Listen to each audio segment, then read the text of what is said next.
আমি আবার ক্লান্ত পথচারী, এই কাটার মুকুট লাগে ভারী।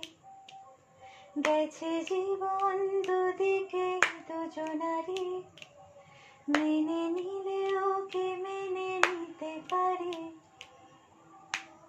ছুতে গিয়েও যেন হাতের নাগালে না পাই, এভাবে হেরে যাই যেই ঘুরে তাকাই, কেমন যেন আলাদা আলাদা সব। আলগা থেকে তাই খসে পড়েছি প্রায়।